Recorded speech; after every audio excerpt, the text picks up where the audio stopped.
WomeNomics. I am Linda Pringle Evans, and I am so excited to have you here with us on today. And let me just say this, you are in for a treat today, ladies. We are discussing a topic sometimes we don't like to talk about, and that's money and our financial situation and what our deserve levels are when it comes to money and much, much more. But before we begin the show, I just want to give a shout out to Pringle Business Consulting for making this possible, for this episode to be seen today and even later, for really getting behind women economic empowerment. That's what it is. And with Pringle Business Consulting, what they do, and I should say what we do, because I am the founder and CEO of Pringle Business Consulting, we help you to turn your reputation into revenue. And if you want to learn more about how you can become that, create that perception that you want out into the world, especially into the marketplace, to identify and draw those ideal clients to you and be positioned like real estate, prime real estate in the minds of your ideal client. And certainly not last, but if you want to become prestigious within your industry, just reach out to us. And you can just simply send me an email, linda@lindapringleevans.com, and we will connect with you. Now, without further ado, I am thrilled, as always, to introduce the financial, how should I say this? The Be Fit financial diva of WomeNomics, and that is the one and only Michele Von Hoven. Now, before Michele comes on, some of you may not be aware of who this lady is. So I just want to give you a few of her credentials, and then I'm going to share with you what I know about this lady, okay? Michele Von Hoven is a retirement income certified professional. She is a certified financial planner. She's also a financial fiduciary. She's a registered investment advisor. She is also a Louisiana civil law notary and a certified money mentor. Now, there are more credentials that go, that goes along with this woman, but let me share this about this diva. She is president and founder of Be Fit Financially LLC, a holistic financial and wealth management firm. And she's also the founder of the Women's Financial Solution Network. So as you can see, this lady is prepared. She is an authority, not just an expert. She is an authority at helping women to become financially fit. And ladies, we all know, hey, when our money is right, seems like everything else is right. And not just right for the moment, but being positioned financially for, I would say, living a good life while aging. So without further ado, I would like to bring on my friend and your authority on Be Fit Financially, Miss Michele Von Hoven.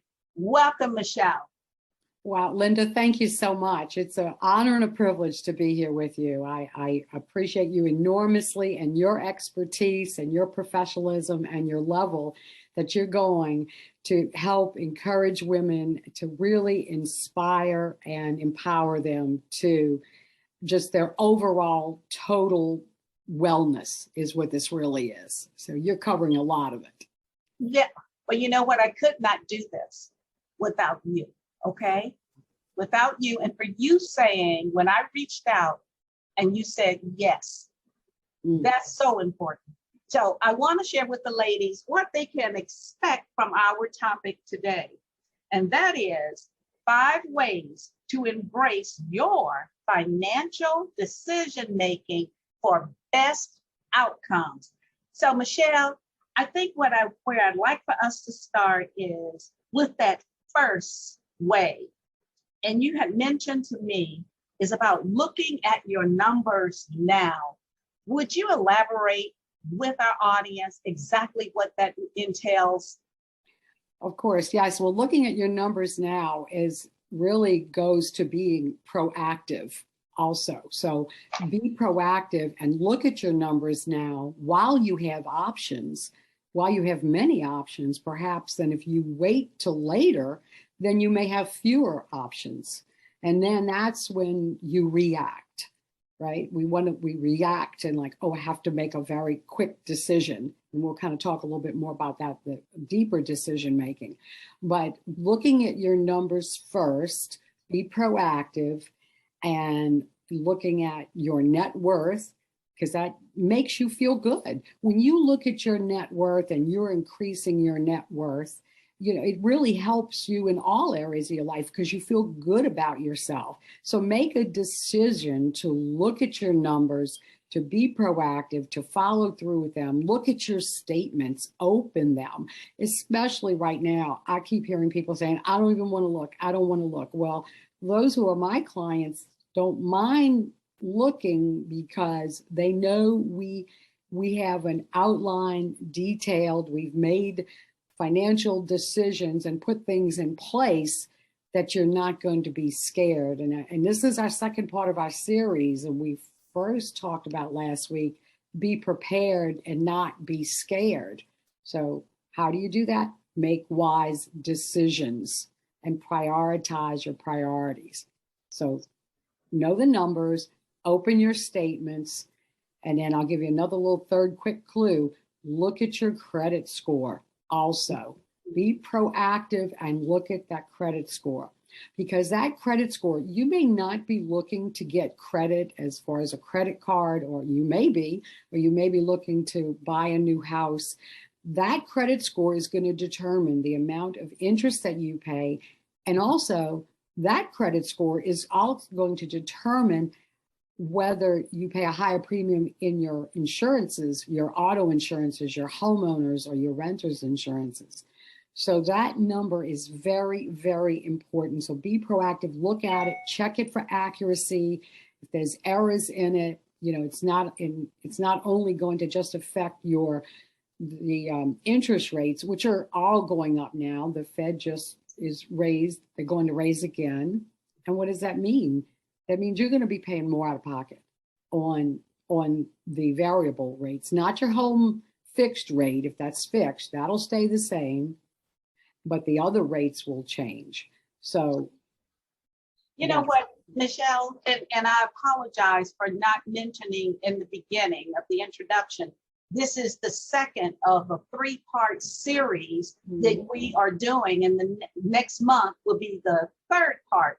But I do apologize for that. But okay. One of the things that you mentioned, you were sharing about being proactive. And with the pandemic, I know a lot of people have been impacted financially, especially right now with gas prices over, you know, in our market, it's over $5 a gallon.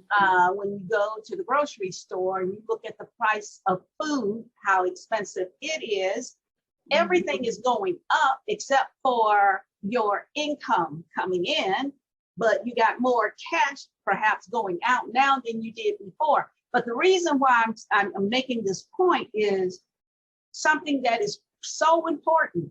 And you mentioned about this credit score, because right now some people may be thinking, well, I don't have to make this monthly payment, that I can skip this payment this month and perhaps get caught up next month because I had to pay extra for groceries. I have to set aside more money to put gas in my automobile to get back and forth to work. You know, just the necessities. We're not talking about luxury items. We're talking necessities. So as a woman is trying to juggle and also maintain her retirement plan, her savings plan, but understanding that you can't neglect paying your bills on time, because look at what the result could be just from what you said. You have to pay a higher premium if you need to go out and get a new car, if something is impacting your credit score. So I just want to say thank you for sharing that, because I don't think a lot of times, I mean, when your back is against the wall, let's face it, you react. You're reacting to your current situation. But that current situation can also lead to something going further down the road that you're not thinking about, and how it's going to impact your money. So again, thank you for bringing that up. I for sharing that. That's key. Of course, and that's why I added that in here. I mean, there's just so many things, and you can imagine when I want to condense it and really hone in on the key points. But again, that's why when you do have a plan and you're proactive, you know what you're doing. You're not going to be as affected by the uncertainties, because you do have some preparation for that. You want to prepare so that you aren't reacting and being irrational, and then stay on your plan. And like you said, people preparing for retirement. I mean, you turn off the check, you have to turn on the check. So when you have the written, the in writing with the values-based goals, your money's tied to your values. It's the money mission, money on purpose. And when your money's on purpose, you know where it's going. And then you can take out some of that emotion and take out that reactionary. That's why I say it's so important to be proactive. You are in control. This is the thing we fear most, is what we can't control. Yes. Right now, we can't control the gas prices. We can't control the prices in the supermarkets or anything else. I mean, it's a domino chain reaction is what's happening. And so, yes, we are having to spend more money, but if we, that could be considered coming out the emergency fund. I mean, this could be, it's an economic tsunami right now is really what's going on, or like a hurricane or any kind of natural. I mean, I don't know if I want to say it that strongly, but it sort of is in a sense, because, it has such an effect. But as long as you can control what you can control and not get off your track, and if you have that values-based goals, your list, and you have it all written, then just revisit it. Say, I have a plan. I'm revisiting my plan. I'm standing by my plan. Okay, maybe I'll make a few less trips. I think we're all doing that right now. Yes. Being more coordinated. Yes. But make that decision to be wise and prioritize your priorities, and then prioritize where the money's going. And just that's for everybody. I mean, people who are even multimillionaires, you're frugal, you're going to remain frugal. You're going to remain frugal in any time. That's just your nature. And that is the number one commonality amongst self-made millionaires. So they read the labels, but now this is maybe forcing people to, get a little bit more economically wise, with that. So that leads to your second of the 5 ways is the second one. And you mentioned that is be wise. I love that. And I'm glad you led that segue into be wise, and to know what you don't know, to get a mentor. That's critical, because let's face it, I've heard women say this, and including myself, I wish I had known this before. I wished I had known this, because if I had known this type of information in my 20s, oh my God, I think about what life would be like now. I'm not complaining, don't get me wrong. I'm not complaining about my life, but of course, I would have made some different decisions. So I love that second way, be wise. Would you elaborate a little more about that? Well, to be wise, you need to know where you're getting your information. Where's the knowledge coming from? I mean, the question a lot of people say, can you do it yourself? Can I do this financial planning myself? And I say, yes, you can. If you have the time, the temperament, and the training, and you want to do that, anything is learnable, but do you want to go to that extent? I mean, I could could I do surgery on myself if I studied it? I guess I could at some point in time. I don't know if I want to, so be wise and look where you're getting your information from and how it pertains to you, because you can go and do all the research and spend a lot of time and do the squirrel, how the squirrel runs here and there and everywhere, and just get your dog chasing the tail. We're going to use animals today, the little cute animals, but we're chasing our tail, and it's like, oh my goodness, I'm spending more time on this. I could be doing something I really love doing, especially if you don't like the financial piece. Mm-hmm. But how does it all fit in to what you're doing? What effect does each piece have on the other? So if you make a decision not to look at your credit report, let's say, then you're going to pay higher interest rate. It may not be the outcome you want. Maybe you don't even know. If you don't put down a 20% deposit when you buy a home, then you're going to have to pay for mortgage insurance for the life of the loan. Even though the loan goes down, you still pay that premium for that top amount. So if you put down 20%, you don't need it. So all these things that, it takes years and years and years. So to be wise, know where you're getting information and have it all condensed into any kind of written plan that if you feel you can do it, go for it, do it, start with it, do it. And then have, an investment policy. Right now, people who are saying, oh, I should have bought more stocks or sold these stocks or whatever. Well, if you have an investment policy statement and it's based upon how you feel of your risk level, then you may not be a person who wants a lot of risk, or you may be someone who does. Well, if you have it in writing and you've done the research and put a plan together, and now you have your assets invested properly, then you're not going to panic.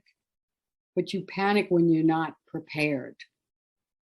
And I'm happy to say, and I've, this is from years and years and years of experience. This is time tested in the trenches. This is reality.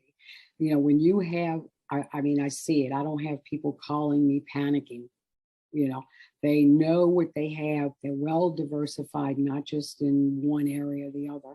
So when you do have a holistic, unbiased plan, you can sleep at night and you can make wise decisions because it's based on you, your authentic self, not your neighbor, not your brother or sister. There's no one size fits all. We've talked about this. You've heard me say this, I'm sure. Doesn't work with clothes, doesn't work with your money at all. And so, but a mentor, you're right, can help you in your goal achievement for peace of mind. Oh, yes. That's the biggest thing I have is people, peace of mind. Because where does the peace of mind come from? It's stress, right? Everyone's stressed. We know a lady, right, who's a psychiatrist, and she talks all about stress. She has a podcast, I'm talking about, and it's so huge. And yes. I've actually had some people come to me in the beginning and say, oh, I was just so scared. I don't know what they thought I was going to do. They said, oh, you just made it so easy. And we just, we got through this. And, oh, it wasn't anything to be afraid of. But when you're, fear can take you over because of the unknown. And then you don't make decisions when you're fearful. Mm-hmm. You're immobilized. Inertia sets in. Mm-hmm. You do nothing. And it goes back to what you said, what you don't know, you don't know. Mm-hmm. And being able to acknowledge that you don't know it and get the help that you need to know how to make the best plan, the best decisions to get you to where you want to be fit financially.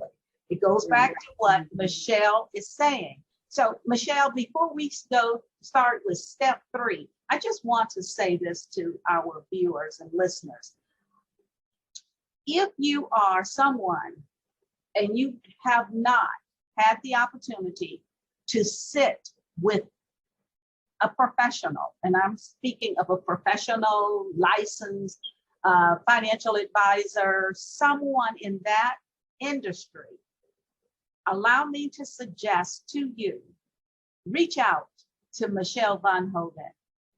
Michele is not only in Louisiana, but her services is offered across the US. So don't feel just because she's in Louisiana that you cannot have a conversation with her, help work with her so she can get you fit financially. And that's what WomeNomics is all about, because we always talk about this. We are empowering women's economic growth and sustainability. So that is very important to us. And that is why Michele is a part of this movement. So reach out to Michele and we'll give you her information at the end. But let's move to number 3. And I love this one. Unblock any self-sabotaging, limiting beliefs. If that doesn't ring true with a lot of women, because we do this. Let's just be honest here. We do. We have these self-sabotaging, limiting beliefs, thinking, oh, well, I just can't do this. I don't have the ability to do this. Or I've never seen it done in my family. Have you ever heard that before, Michele? Well, no one in my family has ever done this. I don't know how to do it. Why would I think I'm the one who can sit down and have a structured, planned out my financial future and just go with the flow, as some would say. But how does one acknowledge they have self-sabotaging beliefs and how to overcome them? Oh, that's a great question. It takes a little bit of digging, to overcome that and really working, with a mentor, with that can ask you the questions that count with this. It's like, how do you feel about money? What did you learn? And it's typically before age 5 in what you see. And, how did your parents talk about money? What is your mother's opinion? What was your father's opinion about money? One may have been limiting, the other may have been flourishing. And so it really depends. And you may hear someone say, oh, like you said, neither one of my parents did anything. I'm not going to do it. I don't have anything, and that's a shame, because everybody, if you just know some tweaks and tools, I mean, people can become millionaires if they just start saving, at a young age, and, $20, $50 a month, even if it's, consistently working. So it's just about the knowledge, getting that knowledge and understanding your biases. Money is emotional, right? Money is extremely emotional. And there's a great book called, sorry about that, Thinking Fast and Thinking Slow. This book is by Daniel Kahneman, and he's the winner of the Nobel Prize in economics. Now, why would you think an economist would write a book? But it's not just it's thinking fast and thinking slow. So there's 2 parts to the brain. So when you understand the brain, and believe me, this is something newer to me in the last few years, but the emotional brain thinks fast, the rational brain thinks slow. So when you understand how if you're impulsive, right? I'm impulsive, I'm present oriented. I'm looking at, how does money feel to me? What does it represent? And then rational is like looking at value and cost and management aspects. They focus more on a functional standpoint. So it's how you perceive money can be a guide to your successful goal achievement. And I just found this so interesting with these 2 distinct brain processors with this. And it's just so true. So if you understand that, how you feel about money, because money is personal. They say women would rather talk about anything else but money because they just don't want to. And, are you impulsive about money? I mean, how many people I'm sure we all know people who have tons and tons of shoes. They buy shoes. and they're not going to get rid of them because maybe they paid a lot of money for them, but because they paid that money, they're going to hold on to it, even if they've never worn them. So that's a belief that I can't get rid of that shoe because I paid a lot of money for it, yet I'm impulsive and I have to buy the shoe. I knew a lady, she would go buy the shoe. If it came in 6 colors, she bought it in all 6 colors. She just had to buy them in all 6 colors. I like that as well. Mhm. Yes. So you can sabotage yourself with different biases, like recency bias, like, oh, the stock market was going up, up, up, up, up. It was going up to the sky up until 2 days. Well, I say since February, since actually Valentine's Day. So it was going up and you think it's going to continue to go up, but it doesn't. And now you feel like you got FOMO effect, FOMO, fear of missing out. I've got to go buy the stock now. I wanted to go buy that stock or do that. I wanted to save some money. Market's up high. I'm going to go do it. Well, that's not rational, but you're letting your emotions control, and sabotage yourself because you go and buy it and then it may drop in half and you lose half the money. So there's many, many, many ways to sabotage your money, but that's just a few of them. And the emotions overwhelm logic. Yes. Okay. Number 4, to be clear, being able to clarify your desires to make a better decision. What did I write? To make a better decision, value-based goals with your goals. So with that, you're taking, I think you said to me, it's taking that holistic look at the whole picture. Please share more so our audience really get to know what that means. Well, the whole picture, looking at it holistically, is not just looking at your situation in one silo. So to be clear, if you just looked at, let's say, your tax return and said, okay, I'm doing financial planning. I did my taxes. I did my tax return. How much you made, send it in. The IRS gets the money, right? So you have to look at the whole picture because if you just look at one, what is the effect on the other? So if you buy insurance, let's say, a life insurance plan, you may have a need for that, but how does it tie into your whole picture? You make investments. Are the investments short-term, mid-term, long-term? How will it play into your retirement? You have to look at retirement plans and then the income from that. So the whole, it all has an effect. So if you're just saving money and you're putting it away for a midterm goal, but yet it's long-term, you may not be getting all the value in there. So each one, I say, it's buckets of money, and each one should have its own bucket. And I like the 3 buckets: the short-term, midterm, and long-term. And that, as far as our savings and investing. And so, but looking at everything, how do the investments, are they tax deferred? Are they tax free? Will it grow where you will not pay any tax on it? And how does that fall into where you've been accumulating money and then you're going into the retirement phase? So you've been saving, spending, then you go into retirement and you go spend, spend, spend. So you tell your employer, turn off my paycheck. Now I've got to turn on my paycheck. They turn it off. You have to turn it on. How do you turn it on? And it's kind of odd because you have all the financial service industry telling you, oh, save, keep putting your money and save it and do the same thing that you were doing when you retire.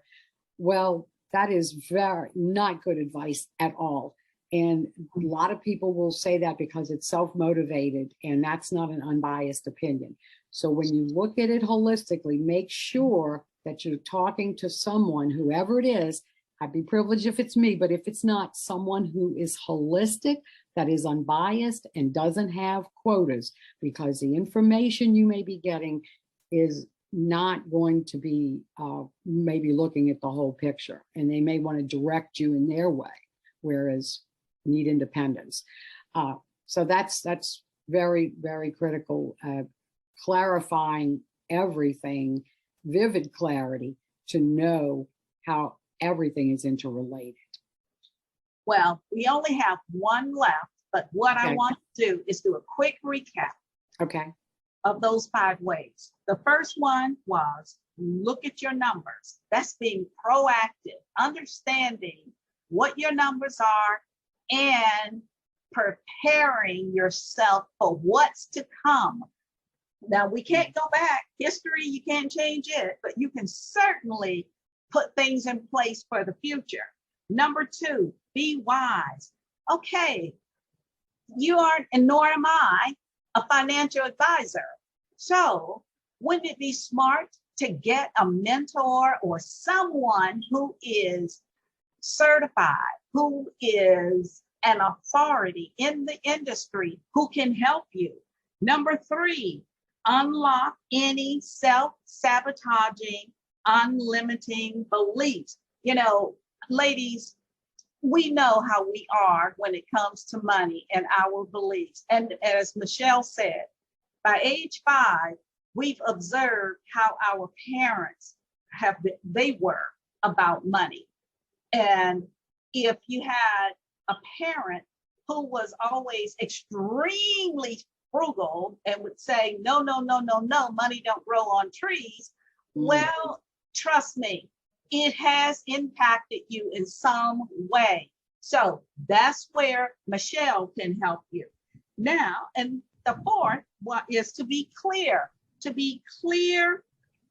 and seeing the holistic picture of your financial, and I do mean financial existence. You know, before we say number 5, I just want to give this one quote that Michele said yesterday to me, and she didn't even think it was a quote, but it's a quote to me. And that is, okay, save time, save money. That is important. Save time by being proactive and doing these 5 things that she's talking about today, and it will allow you to save money. And here is number 5. Save your health. Listen, save your health to be wealthy. Because see, you can't be wealthy without having the health to enjoy it. So save your health to be wealthy. And you mentioned to me, Michele, that it's about the mindset, being able to have peace of mind. And I know we've run over a little of our time, but I want you to address save your health to be wealthy. Yeah, save your health, save your wealth. Decide to be healthy if as possible, is what I say, because when you save your health, you will have more money to go and do all the things you want to do.